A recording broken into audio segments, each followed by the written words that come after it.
Well, good evening from London. Welcome to Piers Morgan Uncensored. King Charles will be crowned in May in a ceremony gilded by British history. Millions, if not billions, will watch around the world as Charles formally ascends the throne at Westminster Abbey, where every coronation for the last 957 years has been staged. Think about that for a moment. A millennium of history, our history, Britain's history. 30 kings and queens are buried there. It's the sacred place where the late Queen herself was married and crowned and where she marked the death of her own husband.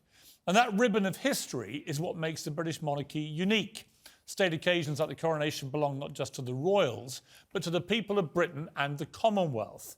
So the very last thing the coronation needs is a sickening garnish of the cut-price Kardashians, hogging the spotlight and making notes for the next cash-grabbing expose. Harry won't say yet if he'll attend, but he's made his terms very clear. I don't know whether they'll be, watching this or not, but what they have to say to me and what I have to say to them will be in private, and I hope it can stay that way. The irony is just breathtaking, isn't it? 416 pages and countless interviews spewing intimate family secrets. Now he wants privacy. And according to his latest whining interview, he also wants the royals, the people he's just been slaughtering for weeks on end, to say sorry. What I'd really like, he says, is some accountability and an apology to my wife, he told the Telegraph. You know what you did? And this is beyond parody. You know what you did, and I now know why you did it, and you've been caught out. So just come clean. He's addressing this to our king and to our future king. And he went on. It was 100 pages, and now it's down to 400 pages. It could have been 2 books, put it that way. And the hard bit was taking things out. He then accused the media of having a, quote, bleep ton of dirt about my family. I know they have it, and they sweep it under the carpet for juicy stories about somebody else. Sound like blackmail to you? In one breath demanding an apology and the next holding them to ransom over what he's held back, what may be to come, what the media may have that they decided not to publish in return for terrible stories about Meghan and Harry.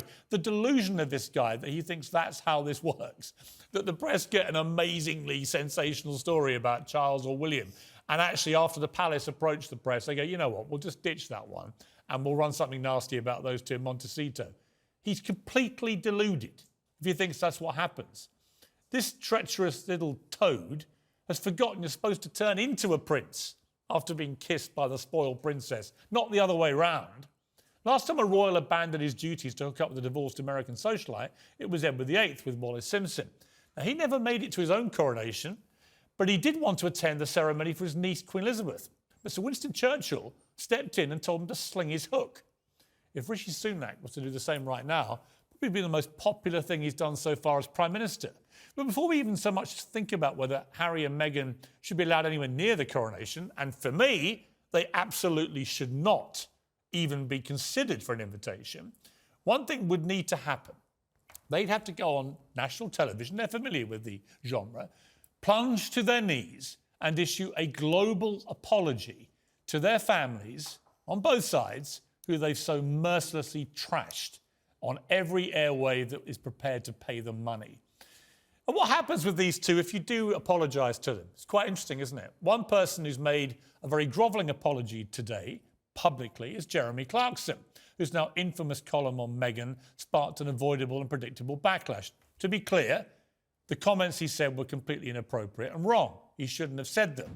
It was a dumb joke, and I think he now recognises, judging by his statement today, that it was a moment of madness. All columnists have had them. I've had them myself.